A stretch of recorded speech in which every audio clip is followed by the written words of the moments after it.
Good morning दोस्तों। आज मेरा द हिंदू एडिटोरियल का पहला सेशन है और द हिंदू एडिटोरियल एनालिसिस में हम इस एडिटोरियल को एक कहानी के रूप में समझने की कोशिश करेंगे। मेरा पूरा टारगेट होगा कि आपको मैं ये एडिटोरियल अच्छे से हिंदी भाषा में समझा सकूं। एडिटोरियल आपके स्क्रीन पर दिख रहा होगा।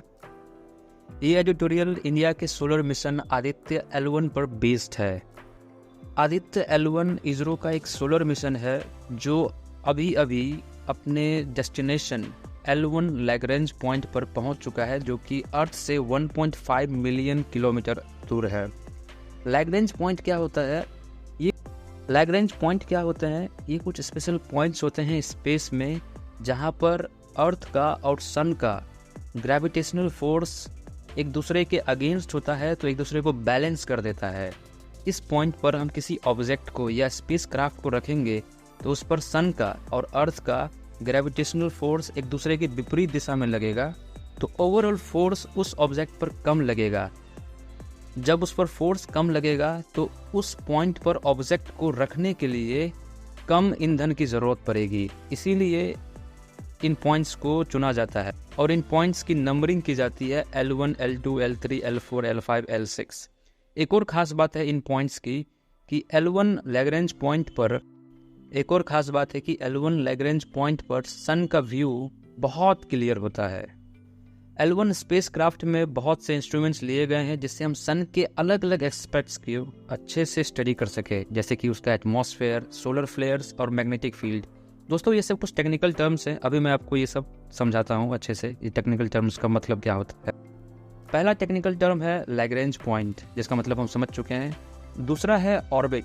कोई भी स्पेसक्राफ्ट या सैटेलाइट एक पाथ में रिवॉल्व करती है सन के अराउंड या अर्थ के अराउंड या मून के अराउंड, तो जिस पाथ में वो रिवॉल्व करती है उस पाथ को हम ऑर्बिट कहते हैं। जैसे कि अर्थ सन के चारों ओर रिवॉल्व करता है, तो उसे जिस रास्ते से वो रिवॉल्व करता है, जिस रास्ते का वो इस्तेमाल करता है, उसे हम अर्थ का ऑर्बिट कहेंगे।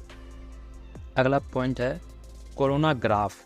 कोरोनाग्राफ एक तरह का मान लीजिए स्पेशल कैमरा है जो आदित्य L1 पर रखा गया है, जिससे हम सन के एटमॉस्फेयर के बाहरी लेयर को अच्छे से स्टडी कर सके। आपको पता है कि सन के अलग अलग लेयर्स हैं, टोटल 6 लेयर्स हैं, तो जो बाहर का लेयर है, कोरोनाग्राफ उस बाहर के लेयर की इमेजेस लेगा। अगला है अल्ट्रा वायलेट इमेजिंग टेलीस्कोप। इसे भी एक तरह का कैमरा समझिए, लेकिन ये एक स्पेशल कैमरा है जो केवल अल्ट्रा वायलेट लाइट के इमेज को कैप्चर करेगा। आपको पता है सन से जो रेडिएशन आता है उसके अलग अलग कंपोनेंट्स होते हैं, अलग अलग हिस्से होते हैं। उसमें से एक हिस्सा होता है अल्ट्रा वायलेट। तो अल्ट्रा वायलेट इमेजिंग टेलीस्कोप उस अल्ट्रा वायलेट कंपोनेंट को कैप्चर करेगा। इस कंपोनेंट के इमेज को स्टडी करके साइंटिस्ट को सन के अंदर चलने वाले एक्टिविटी का पता चलेगा। अगला पॉइंट है solar flare and coronal mass ejection. आपको पता है सन के अंदर फ्यूजन रिएक्शन चलता रहता है। उस फ्यूजन रिएक्शन के कारण सन से बहुत एनर्जी बाहर निकलती रहती है, उसे हम सोलर फ्लेयर कहते हैं। कोरोनल मास इजेक्शन क्या होता है? उस फ्यूजन रिएक्शन के कारण बहुत एनर्जी रिलीज होती है। उस एनर्जी के साथ साथ कुछ मैटर, कुछ तत्व भी सन का बाहर आते रहता है, उसे हम कहते हैं कोरोनल मास इजेक्शन। कोरोना को दर्शाता है जो सन का सरफेस है, और इजेक्शन का मतलब बाहर आना। अगला है सोलर विंड एंड प्लाज्मा। बाहर आते रहते हैं, उन्हें हम सोलर विंड कहते हैं। और सन के आसपास की जो सरफेस है, यानी सन का जो कोर है उसके आसपास जो है, उसे हम प्लाज्मा कहते हैं। अगला है मैग्नेटिक फील्ड। सन से कुछ चार्ज पार्टिकल्स भी बाहर आते हैं, अभी जिन्हें हमने पढ़ा। वो चार्ज पार्टिकल्स हमेशा एक मैग्नेटिक फील्ड सन के आसपास बनाए रखते हैं। उस मैग्नेटिक फील्ड को भी आदित्य L1 स्पेसक्राफ्ट से स्टडी किया जाएगा। एक और शब्द आता है थ्रस्टर। थ्रस्टर का मतलब होता है किसी भी चीज़ को पुश करना, धक्का देना। बेसिकली ये स्पेसक्राफ्ट में होता है जिससे स्पेसक्राफ्ट की मूवमेंट को कंट्रोल किया जाता है। तो ये थे कुछ टेक्निकल टर्म्स, उम्मीद है आपको समझ आया होगा। दोस्तों, आदित्य L1 सोलर मिशन के मामले में इंडिया का पहला मिशन नहीं है। सबसे पहले 1901 में कोराई कनाल सोलर ऑब्जर्वेटरी का स्थापना हुआ था। उसके बाद इंडिया ने एक और किया था एस्ट्रोसैट, जो कि सोलर मिशन था जो सोलर को स्टडी करने के लिए था। इसके अलावा एक दुनिया में बहुत ही प्रख्यात मिशन था एक्सपोसेट। ये एक्सपोसेट सैटेलाइट को दर्शाता है, एक एक्सरे पोलरीमीट्री सैटेलाइट था। क्या मतलब है इसका? अभी हमने समझा कि सन से बहुत से रेडिएशंस आते हैं, उन रेडिएशंस के अलग अलग हिस्से होते हैं, उसमें एक हिस्सा अल्ट्रावायलेट हमने पढ़ा, एक हिस्सा एक्सरे होता है। तो ये जो एक्सपोसेट यानी एक्सरे पोलरीमीट्री सैटेलाइट है, ये उनमें से जो रेडिएशंस आ रही हैं उनमें से जो एक्सरे कंपोनेंट है उस एक्सरे कंपोनेंट को कैप्चर करेगा। और पोलरीमीट्री का मतलब होता है पोलराइज करेगा। पोलराइज का मतलब होता है जो भी एक्सरे की वेव्स आ रही हैं वो अलग अलग डायरेक्शंस में ट्रेवल करती हैं, तो किसी एक डायरेक्शन में ट्रेवल करने वाले वेव को ही वो कैप्चर करता है, जिसके लिए वो जिसे डिज़ाइन किया गया है।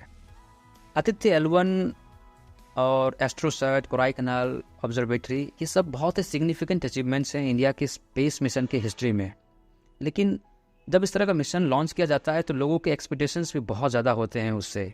एक एक्सपेक्टेशन ये है कि आदित्य L1 से जो इमेजेस आएंगी वो जेम्स वेब स्पेस टेलीस्कोप के बराबर होंगी, उतनी ही एडवांस्ड होगी। लेकिन हमें ये समझना होगा कि इसमें जो इंस्ट्रूमेंट्स हैं वो इतने एडवांस नहीं है कि उनके उतने एडवांस इमेजेस ले सके, उतने प्रिसाइज एक्यूरेट इमेजेस ले सके।